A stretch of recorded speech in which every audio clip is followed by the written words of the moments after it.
Welcome back to Be Well with MS podcast. I'm your host, Dr. Agne Straukiene, neurologist. And today we are going to talk about exciting things. I have to say that this is the closest I've ever been to a real celebrity. Today's guest is none other than Frank Licari, a Telly and Addy award-winning actor, three-time Emmy-nominated host and producer-director whose career spans an incredible 32 years across theater, television, and film. You may know him as a former Blue Man from the legendary Blue Man Group, or from his PBS hit show On the Town and the Palm Beaches, or more recently from Living Longer, Living Well, which dives into the secrets of longevity through the Mediterranean lifestyle. Frank's work is not only captivating, it's purpose-driven, with a mission to inspire healthier, more connected lives. In this conversation, we explore his journey from off-Broadway to Emmy nominations, his passion for storytelling, and how film and media can be powerful tools for promoting wellness, even for those living with chronic conditions such as MS. So get comfy, maybe grab a lemon water or a green tea and enjoy this energizing episode with this multi-talented Frank Licari. Welcome to the show, Frank. Thank you so much. It's a pleasure to be here. That was a wonderful, wonderful introduction. I wish I wrote my own as good as you just did for me. I appreciate that. Thank you, Frank. I try my best. Great. I would like to learn your journey of reinvention from Broadway to living longer, living well. What inspired you to shift into producing health documentaries? Yeah, it's interesting. I have always been on that health kick. My whole being in the business, you always try to stay in shape and you try to stay, because you're always in front of a camera. And I'm in 52 now, about to turn 53. So as that kind of started to happen, the aging, you start to think more about your health. But what really threw me over was my brother got cancer in 2019. And I actually lost my brother 2.5 years ago, my younger brother. And I'm sorry to hear that, Frank. It was a rough time, and it was something where I could tell he was regretful he hadn't taken care of himself through his later years, and it really inspired me. I went through this crazy phase of, okay, I'm gonna go completely vegan. I was a vegetarian for a while, and I went all through this sort of map, and then out of nowhere, I've been hosting this show on PBS for many seasons, and they called me and they said, "Hey, would you like to host this other show?" And I said, okay. We talked about it a little bit, and it was Living Longer, Living Well. And I have all my family is actually in Italy. So I'm very familiar with the Mediterranean diet. I grew up eating the Mediterranean diet. That's all my mom cooked. So when we started talking about it, I said, oh my gosh, I'm already an expert at this. I know this side of health. So Yeah. it threw me down this path. And so we did that show. I actually hosted a neuro arts conference in West Palm Beach last year. And I have a new show coming out that's strictly about olive oil, based upon the Living Longer, Living show that sort of opened up this whole world of, wow, this is how I grew up. And now I'm in America because I spent a lot of time in Italy as a child. How do I bring this lifestyle that has been around for centuries in the Mediterranean? How do I bring that into my own life, into friends' lives? And so that's been a little bit of a personal quest over the last 3 or so years. Frank, such an inspiring story, and it makes me think we always have this kind of deep why we're doing, and your personal experience was driven, your agenda and purpose to, not that you needed the most to live well yourself, because as a performer, you have a lot of you need to have a lot of physical and mental effort to do the business you do the best. And also the exposure as Italian by heritage, by default, you already have the right set of skills and knowledge how to live well. What inspires me the most is that you are keen to share your knowledge and information with the audience that you work with. And I think nothing is more boring than receiving the leaflets about what oils to use for cooking, what type of food we should cook. If it comes in sort of a documentary film, that is already uplifting our spirits. And if it is well documented documentary film, I think we're all glued to the screen to learn more. And I'm just so proud and honored to have a possibility and a chance to talk to you about this into more detail. I guess maybe let's dive a little bit into lessons from the Mediterranean lifestyle. What are the most powerful lifestyles and habits you discovered? We all know that eating Mediterranean diet, which is full of the nourishing vegetables and fruits and meat and fish and all that, and drizzle with the olive oil. We've got this, but anything in particular that we all could learn from you that you discovered and people could apply living with the chronic conditions that is simple and convenient for Yeah. majority? What are your lessons? Yeah, it's interesting. As you go, I went through Greece and I went through Sardinia and all through Italy. And now with this olive oil show, I went through almost every micro region in Italy. And the commonalities, and I want to talk in depth about the olive oil side because there's actually things that I had no idea about until I did this particular program and produced that show.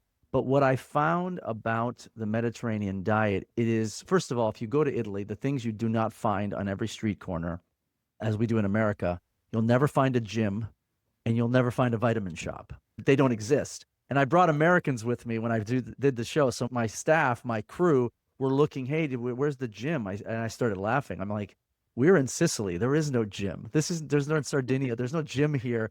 The gym is the lifestyle. And that was the first thing I learned is that and you said it best, there's nothing better than visuals, right? We can read all we want, but when you see 100-plus-year-old man or woman who is in front of you climbing mountains and doing things, you're going, whoa, okay. I'm used to in America, once we hit 80, people are starting to look hunched over and they're walking slower and all these things. And I go to these places and I'm saying, how are these people doing this? And the commonalities that I found were actually more than diet. It was about laughter. It was about communing together. It was about dancing. And it's interesting that we joke around once we get older. Yeah, that's kid stuff. All the kids, we make fun of kids who are playing. But really, the lifestyle of the Mediterranean diet is also the Mediterranean lifestyle, which is, hey, it's not all about work. It's not all about getting ahead and working as hard as I can to make as much money as I can. These are communities that stick together. They sit together on their front stoops and talk, which is a novel idea. It used to happen everywhere. It doesn't happen here anymore. There's the entire lifestyle. Like I went to Greece and I spoke to a gentleman there who was our guide. And I said to him, it's funny, with all the talk I hear that Greece is economically depressed, I see people out everywhere. And he said to me, we don't care about where we live here. We only care about how we live. And they do not, we have a word in America called skimping. They don't skimp on going out, being with each other, enjoying good food, walking, which was maybe the biggest thing. The communities are walkable. And the more walking these people do, of course, we know this now here. We have to walk 10,000 steps a day, and this is the new thing, right? But that's what they've been doing their entire lives. And they're 95 years old and 100 years old, and they're not on medications, and they're not worried about their backs, or they're walking and they're laughing and there's dances happening regularly. And that was one of the biggest things I got from the Mediterranean. I was expecting to hear all of the food, which like you said, we know there's research out there, but to see it, and then you realize that the Mediterranean diet is different in Florence than it is in Greece, than it is in Sardinia. It's different. There's not one singular thing, but the commonality is that life is the exercise. Life is the energy we put forth in things. It's not, oh, I've got to finish work so I can go to the gym or go get my vitamins. They're getting it through their life. And when I went to Sardinia, I'm sure you saw the show. I mean, there are 110-year-old men that are still shepherds. They're living and they're walking in the. Now, I understand we don't live in the mountains here, but you can walk. I mean, I live 20 minutes outside of New York City. You can walk the entire city, right? Like you can walk Manhattan from the Lower East to the Upper East pretty easily. Most people will take Uber and taxis and subways. You can walk. And that is the thing that I found that I was the most interesting because I wasn't expecting it. It's lifestyle. It's not necessarily diet as much. Yes, Mm. as the diet is very important, and we'll get into that. But laughing, dancing, getting together regularly to me was okay, this is the commonality that I saw. Wonderful. I'll give you just a bit of experience. I just returned back from San Diego. It's Uh-huh. sunny San Diego. So there was the largest conference in neurology. So we call it AAN, so American Academy of Neurology. Thousands of people come and they're all neurologists. They have various different interests in neurology. One is Parkinson's disease. The other one is MS and dementia Alzheimer's. And I had an honor to spend some time with Italian and a person from Greece. Yeah. So two There you go. different nations. Sure. So okay, so the first shocking feeling or experience was that we couldn't find a chopped tomato or a cucumber for the breakfast menu, right? So you go into you can get in the format of the source, like a ketchup, but you haven't got anything to put on your plate. So by day 2, we went to the grocery shop and we bought some granolas, kefir, yogurt, Yep. just to make that supply for our breakfast and ate it individually. Although we were missing the opportunity to share our experiences at the table because we Yeah. ended up in having breakfast in our rooms because of that sort of. Of course. And then the other experience, like culture and the difference that I went with these colleagues of mine to the restaurant.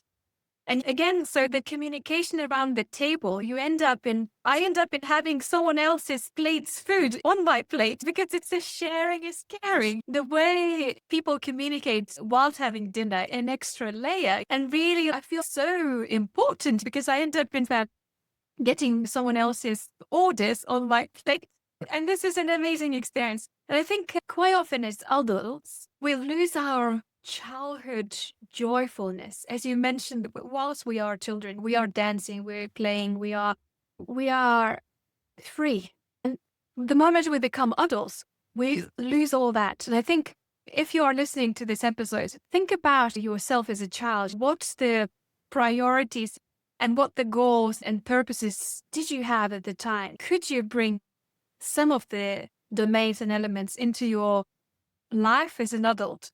And I think the other thing that I would like to focus is that we're going to the gyms. We have to wake up at 6 a.m. if you live in New York. And I had another meeting with my colleague who lives in New York and says, my day starts at 6 a.m. and I go to the gym and I do all my day until 7 p.m. and then come back and I cook. This is wrong. As you mentioned, life is an exercise.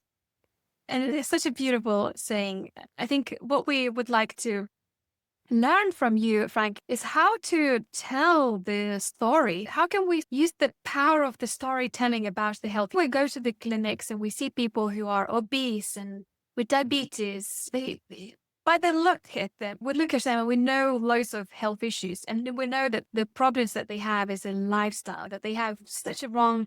How can we convince these patients that enter our room? How can we tell the story that is powerful and is going to help most of the people to understand how to manage their health? Yeah, it's interesting, especially in this country. I'll just say the Western world, and it's been marketed by the United States. Let's be honest. It's this, and like you said, we have to get up to make an effort to be healthy, right? Mm. Then we ruin our bodies the whole day, right? We eat fast, we eat wrong, we run through stress and physical abuse, and we sit in chairs hunched over until 7:30, 8 o'clock, and then we expect that healthy meal at the end, if we have one, is going to fix everything we just did to our life. So it's really a mental change. And I want to add something to what you said about being a child. I don't think we lose our childlike. What we gain is inhibition and judgment. We still have the children inside of us because I see it in adults every once in a while, no matter where you are. Grown men, now, albeit sometimes with grown men, it takes an alcohol or something to get them out of their shell. It's not always the best way, but it brings out this side of them that you go, oh my gosh, this is a 45-year-old man acting like this. it's unfortunate that it takes that type or a sporting event to get men to get to that level of they get their inhibitions. They usually have to stay so controlled, and they're not allowed to cry, and they're not allowed to do all these emotional things that are weak. But the truth of the matter is, it's a mental shift. It's a mental shift in ourselves as much as it is our physicality. That's why I think it's important to see it. That's why I say to you, when I went to Sardinia, I saw 100-plus-year-old men with this. You have to seek out these things. I think you remember when the documentary, oh my gosh, Super Size Me came out, which was the one about where the gentleman, I'm trying to remember his name, he overate on McDonald's for 30 days and changed. I don't know if you saw that one, but it was probably, I don't know, I guess it's probably, you may be too young to remember it during your studies, but I'm a little older. So for me, it was this life-changing thing where it was like, we knew McDonald's was bad for us. We knew it. We all talked about it, but we still went through the drive-through. And I grew up with a father who smoked and was a diabetic, and I knew it was bad for him, but I didn't realize it until he passed away at 64 years old, how bad it was. And that changed my entire direction. So it was a visual thing, right? But the Supersize Me, you saw what transformed in this gentleman for 30 days just eating McDonald's. That's all he ate, morning, noon, and night. And it completely changed his entire metabolism, his body structure.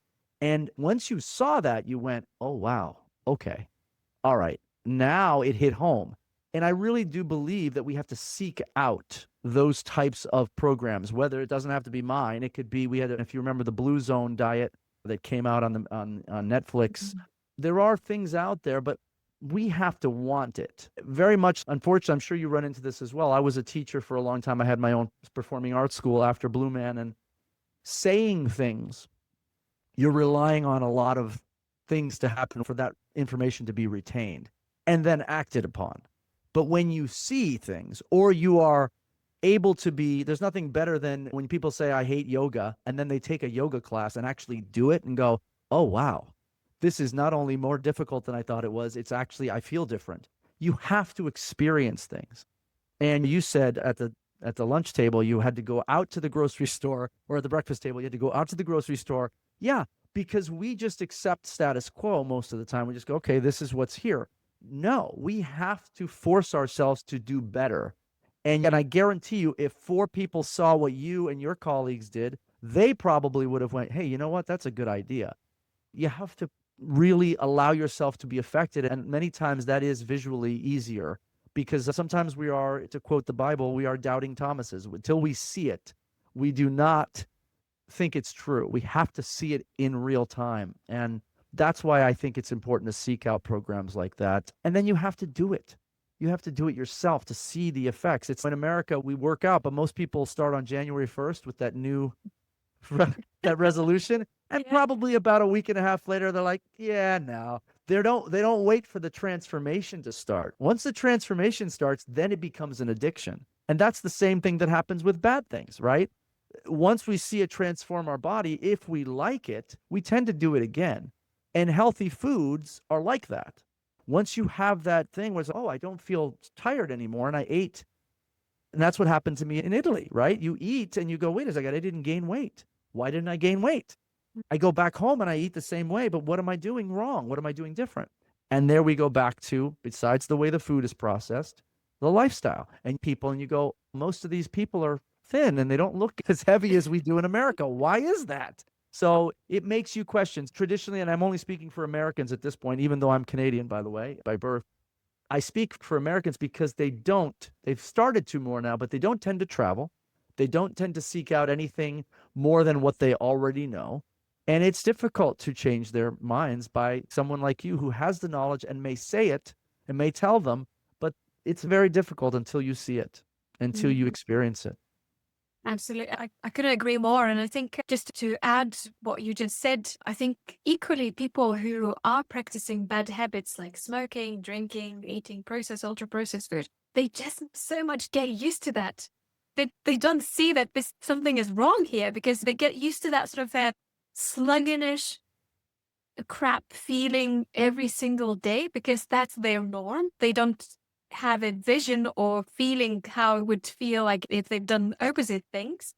Yeah. And I guess as you said, the education is super powerful. And if it is visually appealing and tells the story, it's a storytelling. And I think what you just inspired me, Frank, is when we are giving these blank leaflets with a human being and a sort of a quote say, oh, eat healthy, eat well, because that will improve your outcomes. I think telling the story, maybe in the format of the short video, which these days is easier to create animation using AI or whatever, and maybe putting the QR code on that leaflet for them to scan and actually get into the story and understand the impact. We shouldn't be classing bad and good food because we all have, on occasion, some cheating days, as we call. Of course. But I guess as one of the specialists that I interviewed a day before, to be honest, we agreed that probably we should class foods into always and sometimes. I would agree with that. And I also think there's a marketing ploy too, right? That we have to be aware of. It always seems like the companies that have the worst, I won't mention names, but the companies that are most creating food that is bad for us have most of the marketing dollars. So there's no coincidence that when you watch commercials, even if you watch a sporting event, which I'm always shocked about, you're watching a sporting event filled with healthy individuals who are just at the peak of their physical, they couldn't be healthier, they couldn't look healthier. And then a fast food commercial, a beer commercial, a chip commercial, and every medication under the sun commercial comes on as you're watching these games. Even when you're watching now we don't have as many commercials as we used to because we're watching streaming. But even if you watch, what the banners are, they're always those types of commercials. You never see you're watching a soccer match or you're watching a basketball game and healthy living, or you don't see any of that. Hey, grab a quick bite at the blah, blah. And it's mind boggling to me, but it has been marketed to us as think about it. We call it our cheat day. Why do we call it that? Because we've been programmed to think that food is tasty. It's a treat. We've been programmed to think that is a treat for us, right? So if my cheat day is, how do I make my body as unhealthy as I can for the next 3 hours? That's my cheat day. And supposedly that's supposed to make me feel like I was a good boy all week. And now I'm going to get to eat the good food where I've been tormenting myself for 6 days in eating this stuff I really don't want to eat. It's a marketing tool, right? We have to stop calling them cheat days and treats, or I get to reward myself with a awfully fat or an Oreo cookie that's not even real food or whatever it is, right? Those are the rewards for being really good. No, the reward should be, hey, I'm going to eat this incredibly healthy tomato, like you said, or I'm going to now I'm on this extreme olive oil healthy, and there are differences, extremely well, early harvest, high extra virgin olive oil. That to me makes me smile now. That, not so much, oh my gosh, I know when I'm having a cheeseburger, it's not a treat. I'm going to feel terrible after I'm done. Yep. French fries, whatever. I know I'm going to feel awful. But it's in your brain. It's marketed as, well, this is a treat, or it should, and it's unfortunate. So it's a marketing thing too. So there's another way for you to visually start to change the conversation a little bit. We have to get away from that because that's how the companies market it. Don't you want to take a break today? And it's the Kit Kat bar, right? And don't you want to be part of the billions who are eating at this particular restaurant? So I think that's part of it as well. And we're wonderful marketers in America of the worst possible food you could possibly put into your body. They love marketing it. And cigarettes and beer and all the fun things, right? Yeah.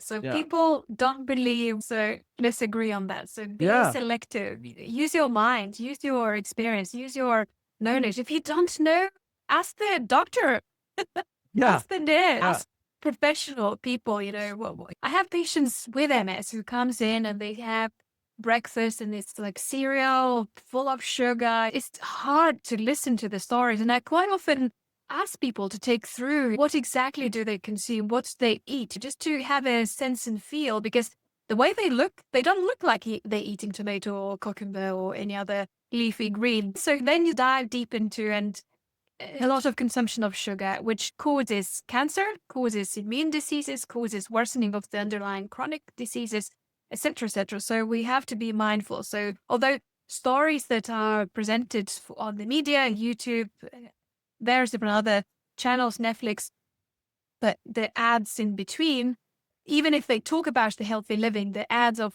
the chocolate bar is really not a healthy option. And you're so right, presenting in a way that cheating days are not that rewarding days. They are still very negative and makes you feel awful overall. We have to take, and I know you do it, obviously, it's your profession, but we have to take charge of our own health. We really need to. When my brother was going through cancer treatments in the hospital, they were, and I took him off the food, but their food was outsourced. The hospital wasn't making their own food. They were bringing in a catering service. And these cancer patients were eating, and I'm not even kidding, and it made me angry at the time. Now I can laugh about it. But I went in to visit my brother, one of the first visits, because I came home to take care of him from the States. He was in Canada. He was eating, they had meatloaf and just the worst possible, and sodas. And I'm like, you're in a cancer hospital. This is what you're eating? Didn't they told us the first thing to eliminate would be red meat and sugar. And he was eating that at his hospital. So you can't even, and well, in this country, I don't know, I can't speak for other countries. And when I say this country, North America, Western here, where even the health organizations, I feel like sometimes are in cahoots with the pharma organizations. And it's, if I'm going in for cancer treatment, there should be a healthy diet in the hospital. But because it's not cost effective and it's not good business, we're going to feed you just like we feed anybody at a cafeteria at high school. And that's really what it was. It was cafeteria food. And so how do you expect people to get healthier? We have to take charge. So I took him off. I told him, do not deliver any food to my brother. My mother and I proceeded to make food for him every day of his treatments and brought him in fresh juices and fresh foods and things like that.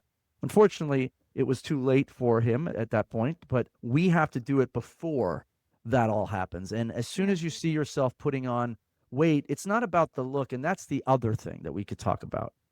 And we are programmed that to be overweight, it's about a looks thing. It's about a aesthetic, right? You don't look like Giselle Bundchen, so you should go throw yourself off a cliff. Or you don't look like whomever. Let's use the other side, Tom Brady or whomever you want to talk about. You don't look like Ronaldo. So whatever, it isn't about aesthetic. It's about what it's doing to our bodies, to our hearts, to all the diseases that we are just enabling, right? Because we have all of these potentials inside of us to create diabetes and MS and Alzheimer's and all of these things. We can keep them at bay by keeping our heart healthy and our brain healthy, but we don't. And then we get angry when we get sick and say, why me? And why do my joints hurt? And why does this hurt? And why am I only 45 and I can't play sports like I used to? And those are all the things that it's too late at that point, right? You have to start it sooner than later before you get to that point of no return where you're too heavy that working out unfortunately becomes a chore and it's painful and you get on medications to numb the pain and there you are. Vicious cycle. So the more you're in pain, the more you're obese or overweight.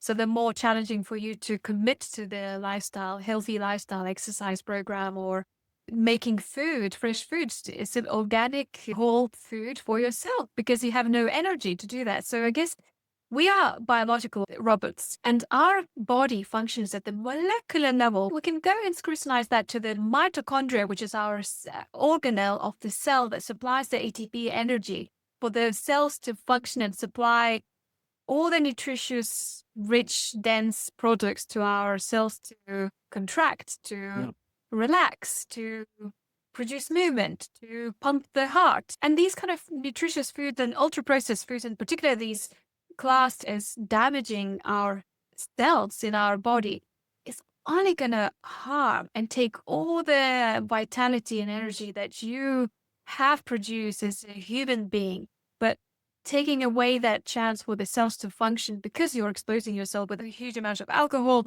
sugar, processed foods. So I think what we're trying to do here with Frank is to highlight the issues. And I know multiple people now listening to us and thinking, we know that. We already know. How can we change our behavior? What I guess as we started is your personal why. Once you find this why internally inside you, you will find how. It's a very individual story to every single person on this earth. I would like to learn more about olive oils. You said you're going to tell me the secrets. I never heard any more secrets than just extra virgin, which I purchase in the Of course. grocery. That's the problem. So, yes, I'm going to tell you a few things that may blow your mind a little bit, but Okay. the majority of olive oil that we get in the grocery store is already rancid before we put it into our systems. We just don't know it. And so and this includes all of us everywhere here in the Western world, because we've actually never tasted what a real good extra virgin olive oil tastes like, because we've been fed such bad versions of it for so many years. And we go to our grocery store and we buy our $12 bottle of olive oil and we think, this is great because I'm having olive oil. But the problem is, if we think of olive like a juice, like a fruit, which it is, we have been eating and consuming, and I say eating because it is a food, we've been consuming the equivalent of spoiled orange juice or spoiled milk for most of our entire lives. Now, I say that, is it better than consuming canola or soy? It absolutely is, yes. But you are also consuming rancid olive oil most of the time.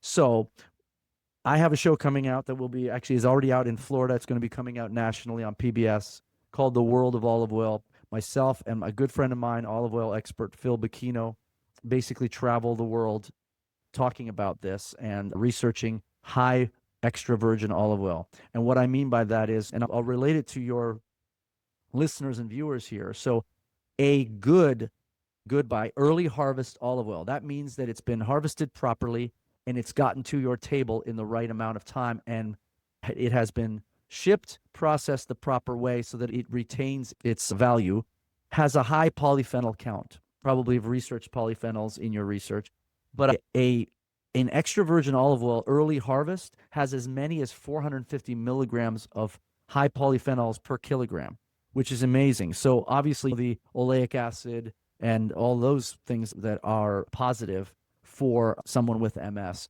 but a high extra virgin olive oil, a very high quality one, actually has higher content for all of the things we're talking about, which is the oleic acid, which promotes the TREG. I'm not a doctor, but you know what I'm talking about, the fatty acid oxygen. Yeah, basically for the late person audience, the polyphenols are strong antioxidants. Yes. So it diminishes the oxidative distress at the cell level. So what I just talked about, the mitochondria, the function of the cell. So if you expose yourself with loads of antioxidants, your function is much, much better. So it has got anti-inflammatory properties. That's why it's very powerful in autoimmune conditions and inflammatory conditions like rheumatoid arthritis, MS, Crohn's disease, etc., etc.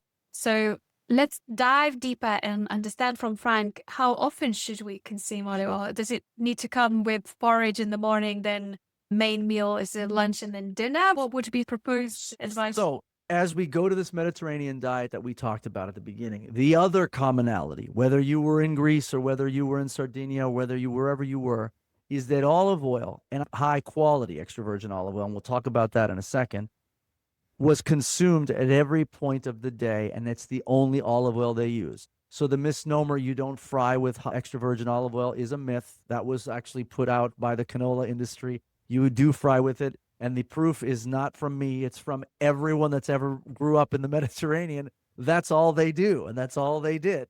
So they seem to be doing pretty well. So it's not going to kill you, it's not going to be bad for you because it doesn't have a high smoke point like they talk about. High quality extra virgin olive oil at every meal. And I'm talking, they're starting to use it again because olive oil goes back 8,000 years. So in the Roman Empire, it was more important to them than wine. And the Romans understood the difference between bad olive oil and good olive oil. They had, and most people don't know this, but I'll just say it because the lay people don't. There's no black olive and green olive. It's all one olive. It's just a maturation process that's different. So there's no difference in those olives. It's one olive tree, right? If you pick an olive at the right time, an early harvest, and you know what you're doing, now they know more than they did 100 years ago. The type of olive oil that they're making now would be the equivalent of how Americans used to drink coffee, and now they understand what a cappuccino and an espresso is. Back then, if you grew up in America, you only drank instant coffee, Sanka, all these brands. Now we understand a higher level. Or what happened with wine. In the 80s, I remember it was just table wine. Nobody knew the difference. It was either a red or a white. And now everybody knows what a Barolo is and a Sangiovese and all these other different varietals. That's happened to olive oil. So when you have olive oil, you're having it with your morning, with your my cousin who is visiting right now from Switzerland, who I haven't seen in 35 years. She's with me now. She pulled out olive oil. She said, "Do you have any olive oil?" We made pancakes for breakfast. My wife makes them. She put olive oil on her pancakes instead of butter or Nutella or anything else that people would fill it with. I don't even do that. And I was like, olive oil on pancakes? This is astounding. Oh my gosh, I've never even tried this. I've got to try it. So they're putting it on ice cream. They're putting it in coffee. They're doing it because we understand now. But again, high quality. If you're buying at the grocery store, unfortunately, I'll give you a couple of things.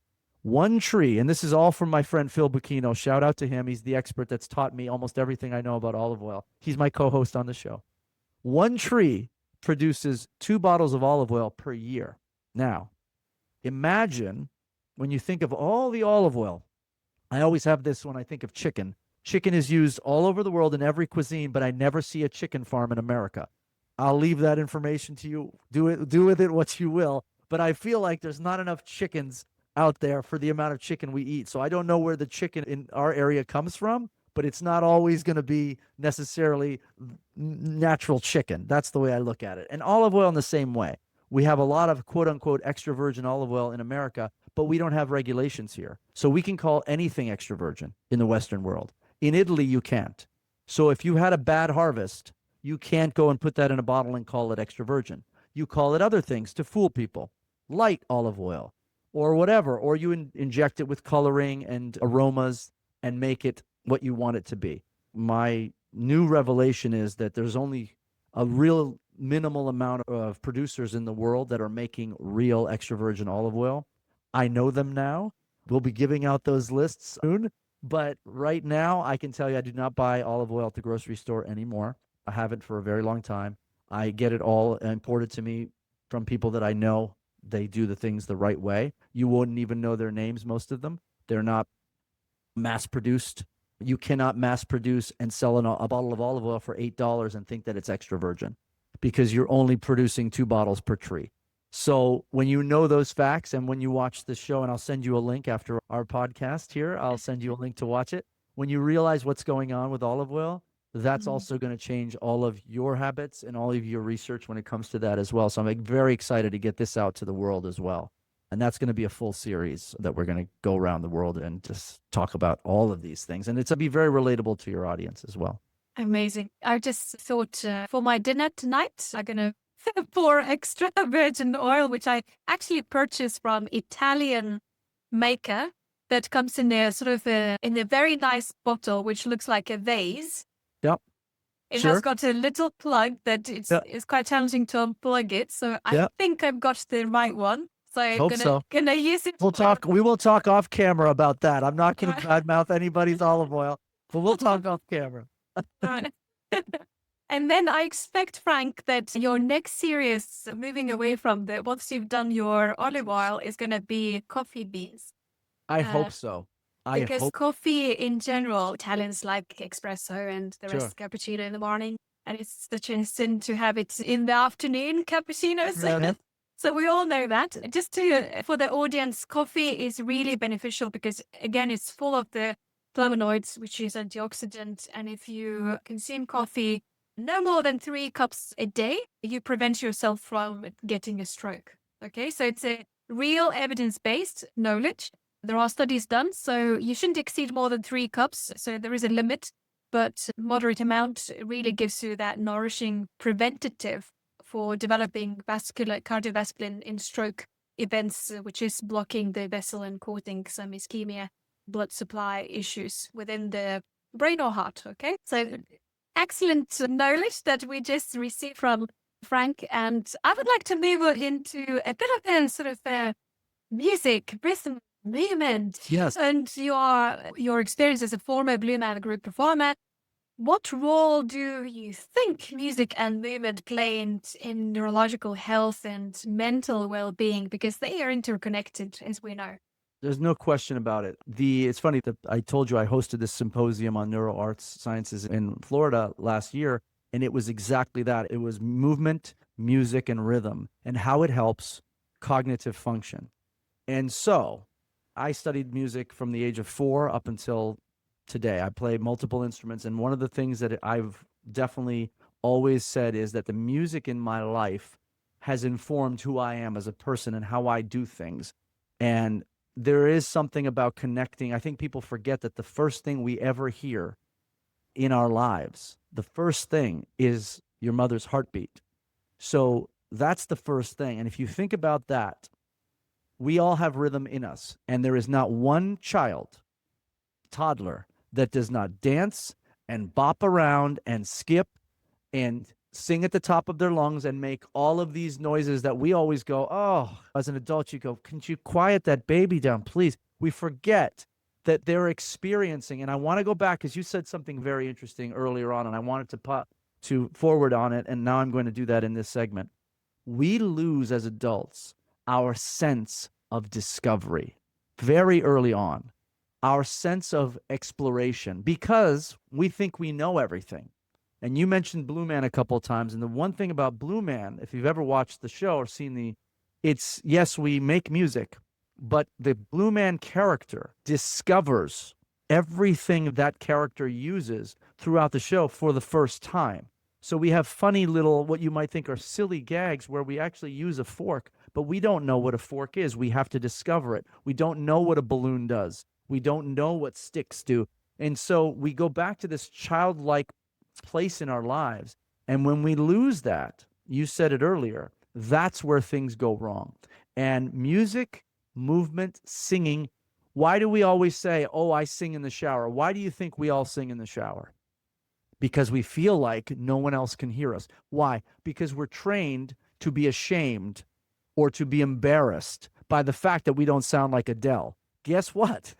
Not everybody sounds like Adele, and even Adele doesn't sound like Adele sometimes. And we get tricked because they go into the studio and they sound really good. You have to, it's okay to make noise. It's okay to move your body more than sitting up and standing and walking in a straight line.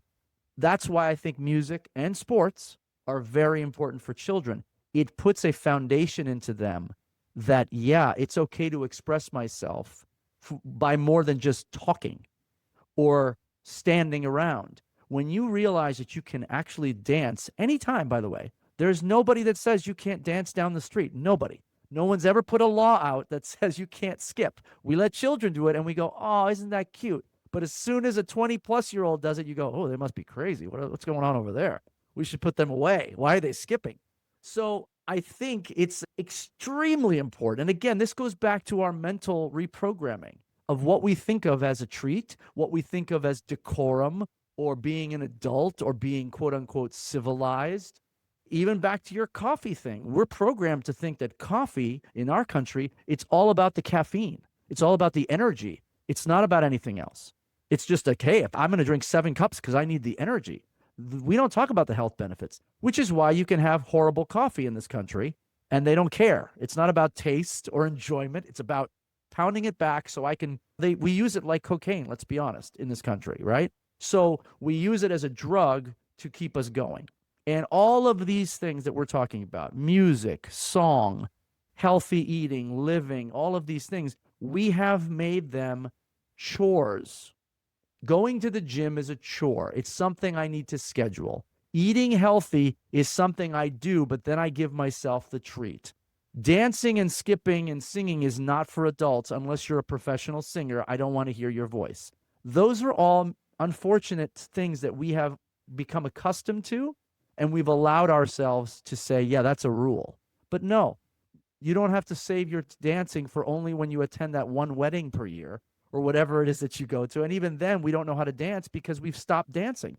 How many, I don't know if it's women or men more, but I know men are very uncomfortable with dancing. They feel it's unmanly and they're not rhythmic because they've beaten it out of themselves since the age of 9. But every baby, there are things that babies know how to do perfectly. And we could talk technically. They know how to breathe perfectly. They all breathe into their diaphragm, not into their chest. They all dance and they all sing. They're perfect. We as adults make them imperfect as we go because we subject them to this world that we live in with inhibitions, judgments, and no, don't do that. And we become those adults. right? We all of a sudden, adults don't know how to dance. They don't know how to sing. They don't know how to, they think eating healthy is like, oh, it's so hard. It's not. It's actually tastier than eating bad. We cook, my wife and I cook every meal at home except for maybe 2 a week where we go out. We cook everything, breakfast, lunch, dinner at home. And it's not a chore. It's actually, we enjoy it. I actually feel like when I go to a restaurant now, I'm always disappointed, especially with the prices now. It's actually cheaper to eat healthier. It tastes better. You just have to want to do it. You have to reprogram your body. Dance, laugh, drink coffee, make good food. It's okay. A glass of wine is not killing you. All of those things are okay. Just and smiling. I've spent this entire podcast watching you smile, which is a great thing. It's okay to enjoy what you do for a living, too, by the way. It's not, oh, my job. That's America. Oh, I got to work for the weekend. And then the weekend, I abuse myself for 2 days, and then I go back to work on Monday. It's a cycle that we've gotten ourselves into. We don't enjoy our jobs. We don't enjoy our foods. It's just this whole thing. It's a reprogramming. So yes, dance and sing all the time. Beautiful. And I just want to summarize a little bit. Our music starts in our mother's womb. So we have that heartbeat, which is our music to our ears. Pregnant woman has got 2 beats in one single body. So that's where the transition and transformation starts in people's lives, bringing into the world a baby, a child, and then resetting the whole sort of the scenery of what is family now. Yep. And then making food together as a family and being connected and socially activated with a purpose and goal, and never losing the curiosity. We lose the curiosity of our life. We feel lost. We're no longer interested in day-to-day sort of activities. And if you can't sing, if you really feel like you can't sing, talk to yourself. Talk to your best friend. And that could be replacing your talking therapy with a psychologist. I'm not talking about the severe depression. No. But the smartest person in the room is you, that could listen. Once you voice over your thoughts, it becomes so clear and you can solve so many problems. And dancing, as you said, dancing is in my family. So my brother is a professional ballroom dancer. He runs his own school, and it's in our family. We have like Christmas, Easter, holidays, etc. We all dance. And my dad, he, bless him, so I lost my mother a couple of years ago, and there was quite a grief and transition for all of us. And I never thought my dad is going to start dancing. He's 70 and he's gone to the Sunday dancing class, Sunday live music, and he meets other, I don't know, historical classmates, and he just enjoys that. And what I'm trying to say, it's never too late. And his lifestyle wasn't the greatest. He was smoking, he was living sedentary lifestyle, but this shift and loss brought his intentions, or brought this kind of why he needs to do this now. Yeah. So I think from the science perspective, what I would like to add, that dancing, music, it increases the neuroplasticity. The neuroplasticity is rewiring of our brain, producing new synapses, which is our connection between one neuron to another neuron. So even if you lost the function living with a chronic condition such as MS, you may be paralyzed on one or another side, or maybe lost your leg function. The benefit here, listening to the music, imagining things, visualizing. And if you can move, please do move, because you're improving your brain function.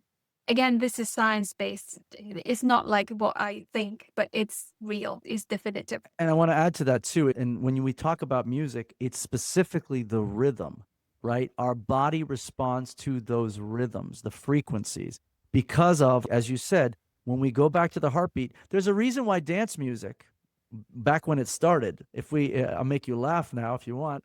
Dance music had that, that's a heartbeat. That's what we hear. Why we all of a sudden feel like the need to move to it is because it reminds us of our moms. It's our heartbeat. And music, I know you have it, I have it. Whenever I hear a song from 10 years, 15 years, it takes you back. It activates the memory of a time of how you were, where you were, who you were with, all of those things. So those two things, rhythm and the memory of it, are what help the MS patients. And I watched a piece of a doctor who sang to his patient songs that the patient would have remembered from their time period. And that patient went from not walking at all to walking. And I saw it happening. It was unbelievable. So it does work. I know you have the science behind it. I actually only have the visual of it, and I can tell you it works. So yes, it's the rhythm side of things and the memory that it brings back for you. So just wanted to add that before. Yeah. And it always enhances your well-being. Always. It makes you it brings you back to being a child. You don't laugh more than you do when you dance. It just feels good. Your body's not used to it. And sometimes you feel silly and you look at somebody else and they look silly and then they start doing what happens at weddings, they start doing the crazy dances that aren't really dances. They're more like cheerleading things, and you laugh at that, and then all of a sudden there's 12 girls in a circle all singing a song that they haven't sang for 20 years, and then men do it and take off their ties, and that's being children, and that's okay. That's okay. With this episode, we only could just advise people to revisit you, who you are, what do you like to do, and what limitations, what barriers and burdens do you put consciously or subconsciously on yourself to live fully with various different flavors and senses in your life, to feel good about yourself, and don't limit yourself. We have so many limitations from outside world, and if we start putting that sort of limitation on ourselves, we are really hard on ourselves, and then that causes various different physical restriction, mental health problems. These kind of things happen. Bringing awareness to your current situation, what's surrounding, what relationships do you form, because all that matters. As I mentioned in previous episodes, that Harvard study says that the life, a decent life that we live and makes us happy is our relationship and friendship. So let's start with this, and then bring a few spices of the kindness, attention that we share our attention with others, or we get attention from others. And that makes our lives really decent, smart, clever.